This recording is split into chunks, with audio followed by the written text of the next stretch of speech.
বরিশালে আদালত বর্জন কর্মসূচি থেকে সরে এলো বিএনপিপন্থী আইনজীবীরা। শনিবার এক বিজ্ঞপ্তিতে এই ঘোষণা দেন তারা। ফলে আজ থেকে স্বাভাবিক হচ্ছে বিচারিক কার্যক্রম।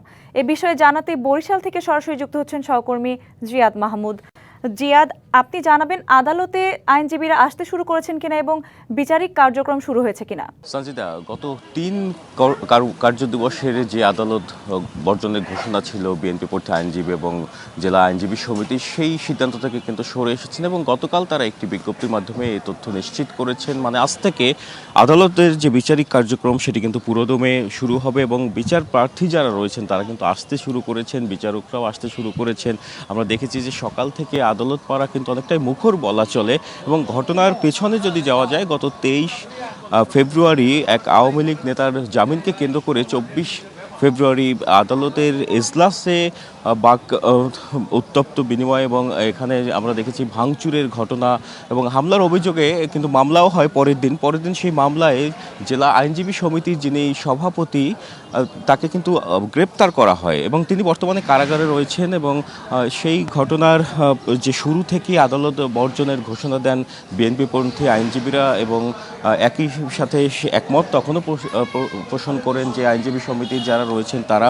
এবং তাদের সাথে কথা বলে জেনেছি যে সাধারণ মানুষের যে ভোগান্তি কিংবা বিচার প্রার্থীদের যে ভোগান্তি, সেই ভোগান্তির কথা চিন্তা করেই তারা আসলে এই সিদ্ধান্ত থেকে সরে এসেছেন। এবং আপনাকে জানিয়ে রাখি যে এখানে যদি আমি একটু কথা বলার চেষ্টা করি, যে একজন আছেন, আসলে আপনার সাথে একটু কথা বলবো যে এই যে সিদ্ধান্ত বর্জনের সিদ্ধান্ত থেকে সরে আসলেন কেন? আপনারা জানেন যে বরিশাল অতিরিক্ত চিফ মেট্রোপলিটন ম্যাজিস্ট্রেট এর সাথে বরিশাল বারের বিএনপিপন্থী কিছু আইনজীবীদের একটি উদ্ভূত পরিস্থিতি সৃষ্টি হয়েছিল, যার প্রেক্ষিতে জাজ শিবের পক্ষ থেকে একটি 12 জন আইনজীবীর বিরুদ্ধে একটি মামলা দায়ের করা হয়েছিল। এই মামলাটির প্রেক্ষাপটে এই বরিশাল জেলা আইনজীবী সমিতির যিনি সভাপতি ছিলেন ওনাকে গ্রেপ্তার করা হয়েছিল এই বারের অফিস থেকেই। নায়াসিনামাইড ও স্যালিসাইলিক সমৃদ্ধ লিলি ফেস ওয়াশ যা ফেসের ডেড স্কিন সেল দূর করে দেয় দ্বিগুণ ফাস্টার ব্রাইটেনিং।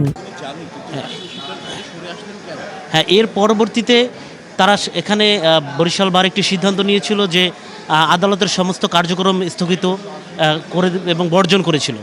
পরবর্তীতে বিচার প্রার্থীদের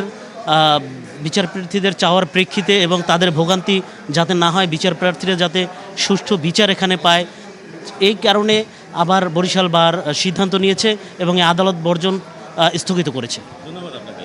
যেমনটি শুনছিলেন যে এখানে আইনজীবী সমিতির যারা সদস্য রয়েছেন তারা বলছেন যে সাধারণ মানুষ এবং যারা বিচার প্রার্থী রয়েছেন তাদের ভোগান্তির কথা চিন্তা করে কিন্তু তারা তাদের সিদ্ধান্ত পরিবর্তন করেছেন। মানে আজকে থেকে বিচারিক যে কার্যক্রম সেটি কিন্তু পুনরায় শুরু হচ্ছে এবং আপনাকে জানিয়ে রাখি সচেতন মহল বলছেন যে এই পুরো ঘটনা যে তারা অবজারভেশন করেছেন এবং তারা জানিয়েছেন যে আসলে বিচার বিভাগের যে স্বাধীনতা, সেই স্বাধীনতার কিন্তু একটি অনন্য দৃষ্টান্ত এটি। মানে বিএনপিপন্থী যে আইনজীবী হওয়া সত্ত্বেও তাকে কিন্তু কারাগারে প্রেরণ করা হয়েছে। মানে অপরাধী বা অভিযুক্ত যেই হোক না কেন তাকে আইনের আওতায় আনতে হবে, এতটুকু মানে তারা নিশ্চিত করেছেন এবং এতে কিন্তু জনমনে একটা সন্তুষ্টিও প্রকাশ পাচ্ছে। তো এই ছিল বরিশাল থেকে আমার কাছে সবশেষ।